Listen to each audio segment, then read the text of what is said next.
آپ نے بہت سے جانوروں کی قصے اور معلومات سنی ہوگی، لیکن آج آپ کو ایک عجیب جانور کا حال سناتے ہیں۔ اس سے پہلے آپ کو اس کے بارے میں کچھ معلومات بھی ہو تو بہتر ہے، تو سنیے۔ یہ ایک دبلا پتلا جانور ہے۔ یہ چوہوں، سانپوں اور مگرمچھوں کا دشمن ہے۔ مگرمچھ عموماً اپنا منہ کھولے رکھتا ہے اور یہ اس کے منہ میں گھس کر اس کے پیٹ میں پہنچ جاتا ہے اور اس کی آنتیں کاٹ دیتا ہے، پھر باہر نکل آتا ہے۔ ہاں، تو پھر آپ انتظار میں ہوں گے کہ آخر یہ ہے کون سا جانور؟ تو لیجیے، یہ جانور نیولا ہے۔ نیولا بہت ہوشیار جانور ہے۔ ایک دفعہ ایک نیولا چوہے کا شکار کرنے کے لیے اس کے پیچھے دوڑا۔ چوہا اپنی جان بچانے کے لیے ایک درخت پر چڑھ گیا، مگر نیولے نے اس کا پیچھا نہ چھوڑا اور اس کو پکڑنے کے لیے وہ بھی درخت پر چڑھ گیا، یہاں تک کہ چوہا درخت کی چوٹی پر چڑھ گیا۔ جب اس کو بھاگنے کا کوئی راستہ نہ ملا تو وہ ایک شاہ کا پتا منہ میں دبا کر، نیولے نے جب چوہے کی یہ چالاکی دیکھی تو اس نے اپنی مادہ کو آواز دی۔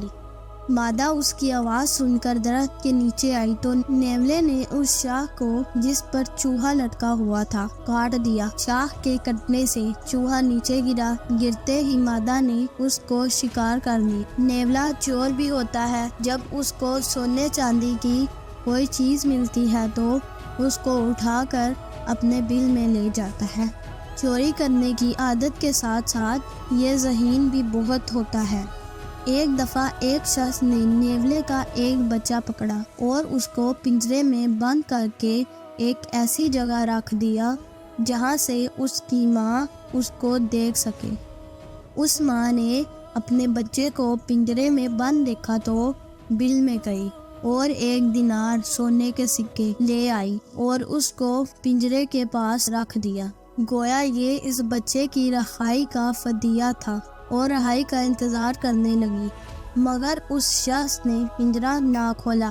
کچھ دیر انتظار کر کے نیولے کی ماں اپنے بل میں گئی اور ایک دوسرا دینار لا کر پہلے دینار کے برابر رکھ دیا اور پھر انتظار کرنے لگی، مگر جب اس کا بچہ رہا نہ ہوا تو پھر اپنے بل میں گئی، ایک تیسرا دینار لا کر پہلے 2 دینار کے برابر رکھ دیا۔ غرض اسی طرح اس نے 5 دینار لا کر جمع کر دیے، مگر اس پر بھی اس کا بچہ رہا نہ ہوا تو پھر وہ اپنے بل میں گئی اور ایک خالی تھیلی لا کر ان 5 دیناروں کے پاس رکھ دی۔